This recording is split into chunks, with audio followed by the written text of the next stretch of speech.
Podeis tomar o vosso assento, cumprimentar a todos com a santa, gloriosa paz do Senhor Jesus.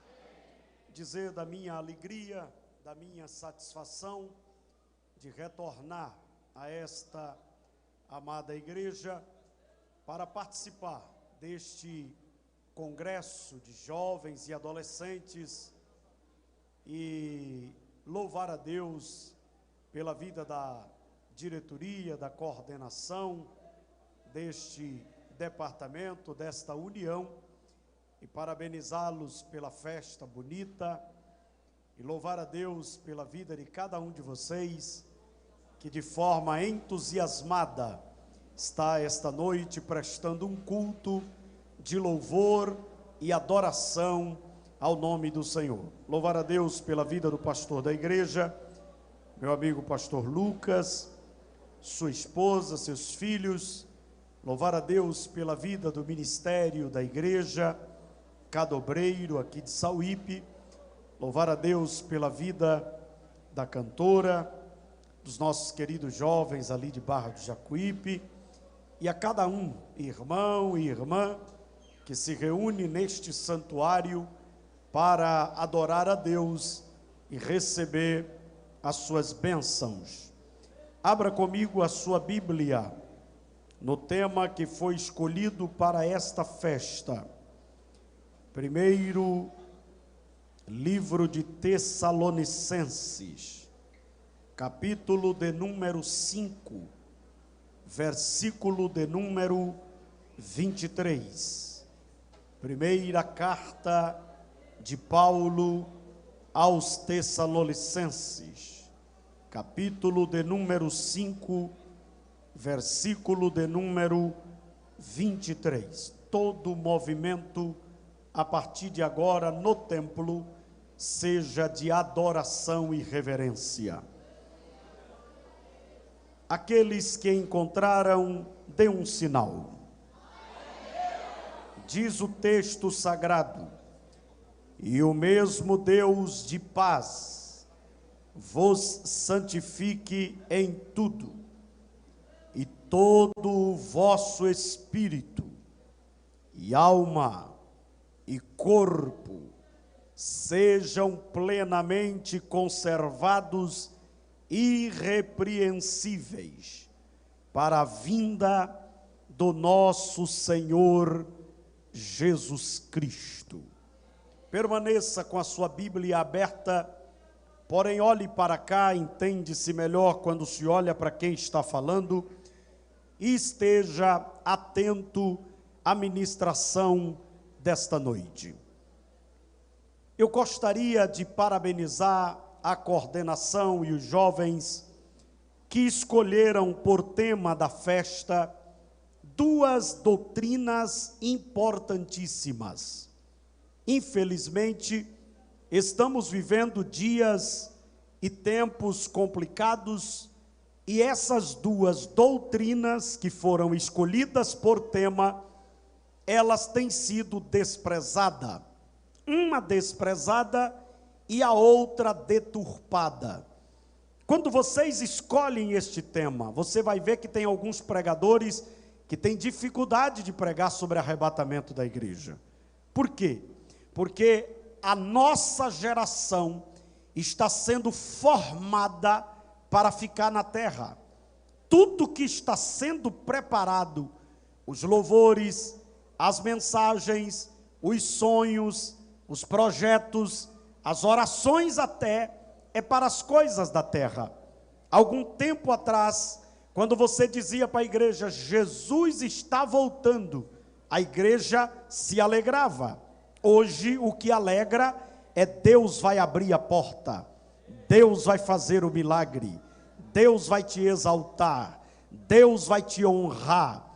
E este tipo de conotação materialista que está fazendo as pessoas olhar para baixo e não para cima, tem feito muitos crentes perderem o foco.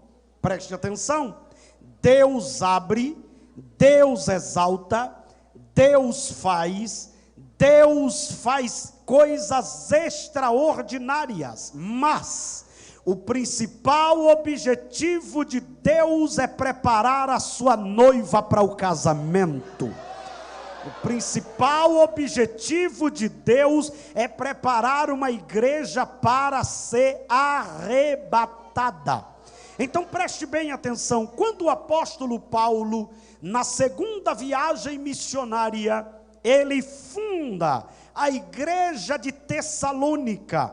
A cidade de Tessalônica era uma cidade que ficava aproximadamente 160 quilômetros da cidade de Filipos. Tessalônica era uma cidade importante. Ela, naquela época, já era uma cidade de 200.000 habitantes. Não era uma cidade pequena.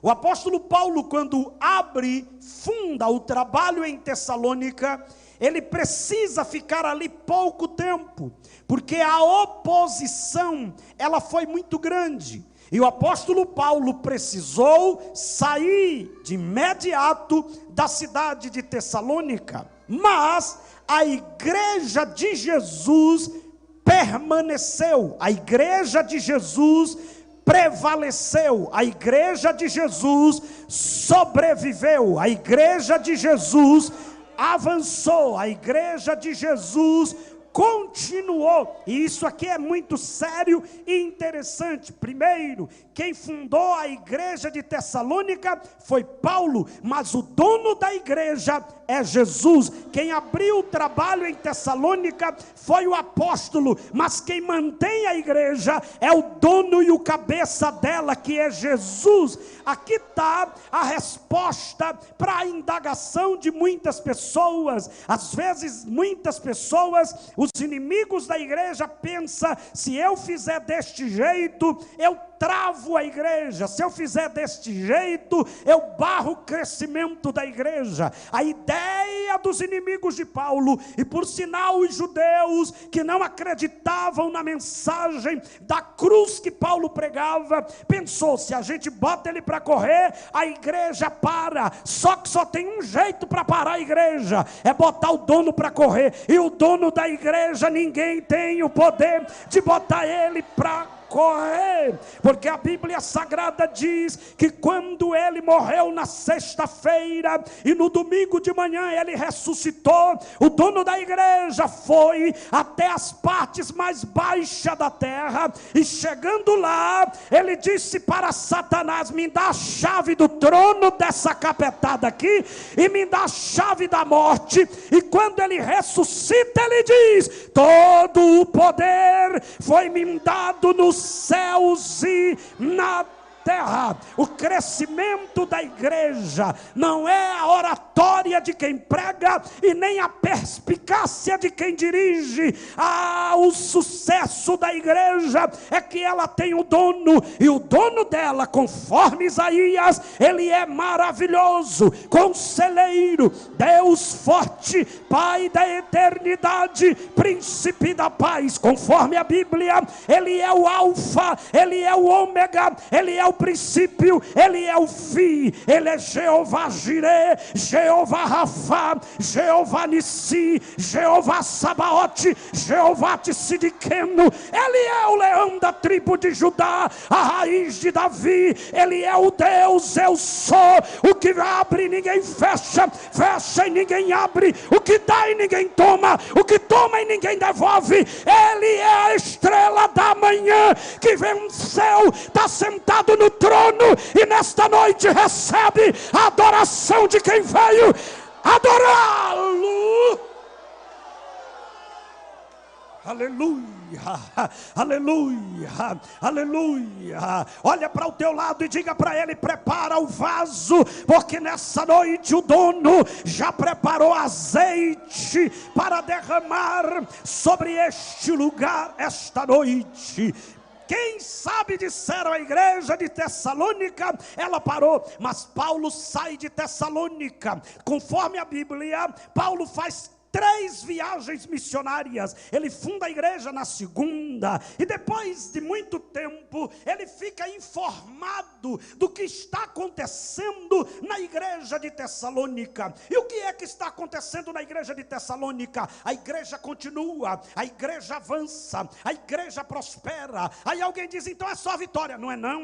Quando a igreja avança, Satanás também se levanta. Quando a igreja avança, Satanás também tem os seus para tentar perturbar a obra do Senhor. E a Bíblia Sagrada diz que quando Paulo escreve, tinha um pessoal distorcendo a mensagem apostólica. Tanto é verdade que quando Paulo escreve aos Tessalonicenses, ele diz assim: notai dentre vós quem é rebelde às cartas que eu escrevo, notai o tal e não se misture com ele, para que se envergonhe, porém não negue a fala. A gente tem como desarticular o problemático sem ficar inimigo dele. A gente tem como desarticular os problemáticos sem fechar a cara para ele. Presta bem atenção que eu vou lhe dizer uma coisa: a igreja de Cristo sempre teve oposição, mas a pior oposição da igreja é a oposição de dentro. A oposição de fora a gente já espera, mas a oposição de dentro nos surpreende. Tem gente dentro da igreja que não está a serviço de Deus, está a serviço do diabo. Pessoas que se dizem crentes, mas estão ali para distorcer a palavra. Mas ainda tem homens como Paulo que diz: eu estou de olho nessa gente,